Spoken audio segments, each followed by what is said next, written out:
Ah, le théâtre. Un art unique en son genre. Qui n'a jamais rêvé d'interpréter Cyrano de Bergerac ou encore Antigone? Qui n'a jamais ri aux éclats devant une pièce de Molière ou versé sa larme devant le drame de Ruy Blas? Le théâtre regorge de pièces et de personnages formidables, mais une question se pose. D'où vient le théâtre? Bonjour à toutes et bonjour à tous, je suis Étienne et je vous souhaite la bienvenue sur ma chaîne de théâtre et d'histoire. Allez, en scène!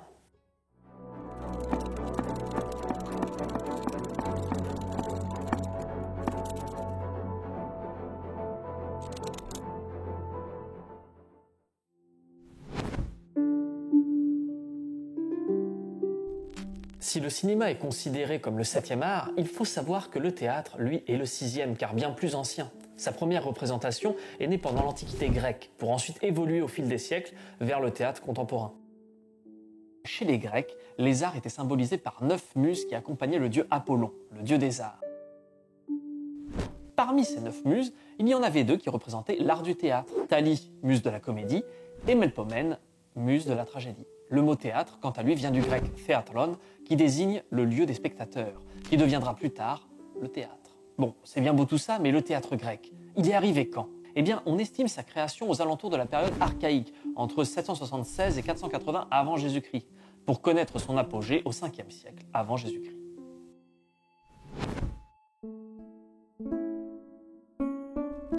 Au 7e siècle avant Jésus-Christ, une première forme théâtrale se développe dans la région de Corinthe, connue sous le nom de dithyrambe. Mais c'est quoi un dithyrambe? Très bonne question, Jamy. Eh bien, c'est un hymne religieux chanté par un chœur d'hommes accompagné de musique et d'une danse. Selon Aristote, le dithyrambe était effectué lors des fêtes données en l'honneur du dieu Dionysos, dieu du vin et de la fête. Un dieu, ma foi, fort sympathique. Il se joue sous 2 formes, l'une avec un texte écrit à l'avance et l'autre sous forme d'improvisation. Les dithyrambes étaient interprétés par un chœur composé d'une 50aine de personnes, chantant et dansant au son d'une musique dynamique, voire même fracassante parfois, peut-être les prémices antiques du métal. Les choreutes, c'est le nom donné aux membres du chœur, n'étaient ni masqués ni costumés, mais ça viendra par la suite. Célébrés d'abord dans les temples, un lieu spécifique à ces représentations va progressivement se dégager.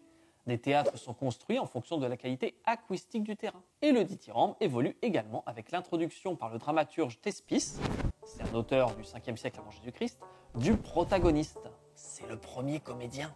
Il va jouer tous les rôles. Plus tard, en moins 538, Pisistrate organise le premier concours athénien de tragédie. Échille introduira plus tard dans ses pièces le deutragoniste, c'est le 2e comédien. Et Sophocle, le tritagoniste. Vous l'aurez remarqué, c'est le 3e comédien. Maintenant que le théâtre s'est structuré au cours de la période archaïque, il va pouvoir se développer dans des genres bien différents.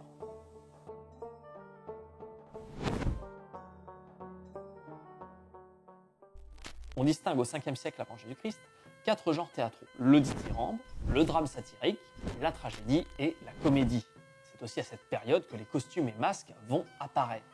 Seules les œuvres de 3 auteurs de tragédie, Échille, Sophocle et Euripide, et d'un auteur de comédie, Aristophane, nous sont parvenus aujourd'hui. Et encore, ces textes ne sont qu'une infime partie de la globalité de leurs œuvres.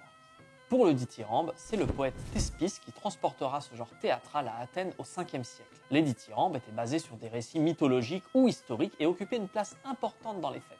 Par exemple, lors des grandes Dionysies, les représentations dithyrambiques étaient données pendant les 2 premières journées, avant les tragédies et les comédies. Malheureusement, aucun dithyrambe complet ne nous est parvenu, à l'exception de quelques fragments de Pindare, un auteur de la première moitié du 5e siècle, avant Jésus-Christ toujours. Concernant le drame satirique, ses origines et son évolution demeurent assez obscures. Il n'y a que 2 textes qui ont été conservés de nos jours, l'Élymié de Sophocle et le Cyclope d'Échille. Le drame satirique a la même structure que la tragédie. Ses sujets principaux sont en rapport avec les questions mythologiques et il n'y a qu'un chœur de satire sur scène.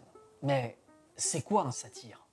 Eh bien, cela fait référence au père nourricier de Dionysos, Silène, qui était le chef des satyres. Le drame satirique était même nommé drame silénique. Les satyres étaient des petites canailles, pour employer une expression flatteuse. Au cours du drame, les satyres plaisantent, se moquent, se ridiculisent et interprètent des danses bouffonnes, le tout en portant des masques et des costumes. On pourrait croire à un mauvais trip sous acide, mais le dénouement de ces drames était toujours heureux. Une chance comparée au prochain genre théâtral qu'on va aborder.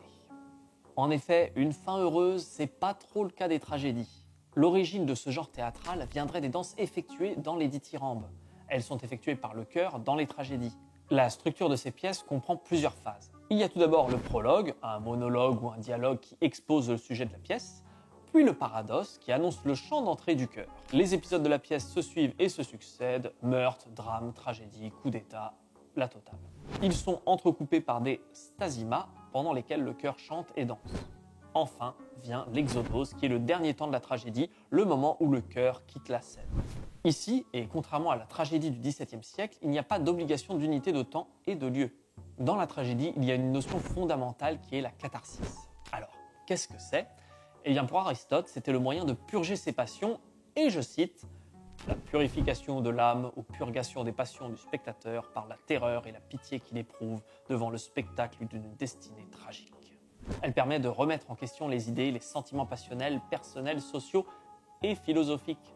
En gros, la tragédie, c'était un peu pour que tu évites de finir les yeux crevés ou alors emmurée vivante, si vous voyez ce que je veux dire. Passons à quelque chose de plus joyeux avec la comédie, dont les origines sont également très floues. On distingue deux courants dans la comédie. La comédie ancienne, établie par Susarion en -570. On y traite de sujets de société, de débats d'opinion. Il y a des phases parlées et des phases chantées. On y utilise des masques qui étaient classés selon les types de personnages et qui deviendront de plus en plus caricaturaux. Vient ensuite la comédie nouvelle, dont les récits sont basés sur les mœurs privées. L'amour est par exemple un sujet largement utilisé.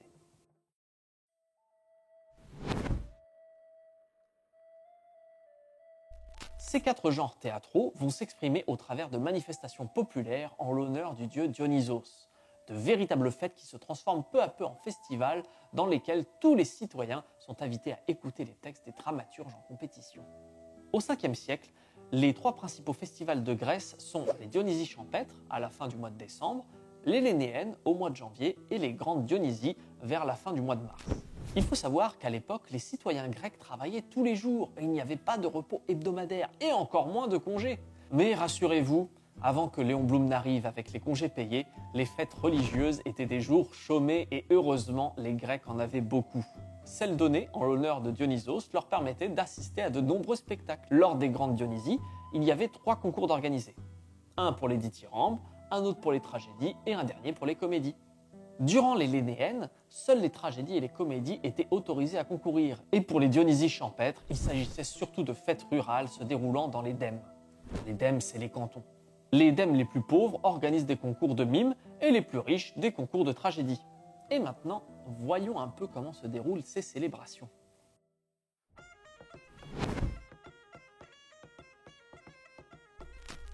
Nous allons prendre l'exemple des Grandes Dionysies pour connaître le déroulement de ces festivités. Avant l'ouverture des fêtes, les poètes et les troupes de comédiens étaient présentés au public lors d'une manifestation qu'on appelait le proagone. Pendant la première journée, un cortège portait la statue de Dionysos de son temple jusqu'au théâtre.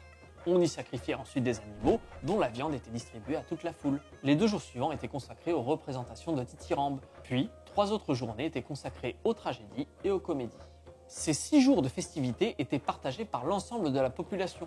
Cela permettait des échanges de réflexion, d'échanges et de resserrer les liens des différents groupes sociaux. Les structures des théâtres étaient financées par l'État et les riches citoyens de la cité.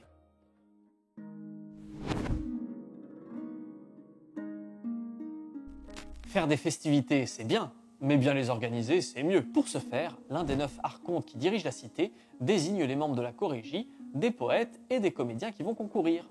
La chorégie, c'est un groupe de riches citoyens chargés de recruter et d'entretenir financièrement les membres du chœur. Le chœur antique, au théâtre, c'est un peu le rôle du narrateur. Il y avait 3 comédiens sur scène, le protagoniste qui recrute le deutéragoniste ainsi que le tritagoniste. Grèce antique oblige, tous les rôles masculins et féminins sont joués par des hommes et ils sont rémunérés pour leurs prestations. Concernant le public, il fut un temps où ces festivités étaient gratuites pour eux, le bonheur. Mais face au succès des pièces, un droit d'entrée fut instauré à 2 oboles pièce.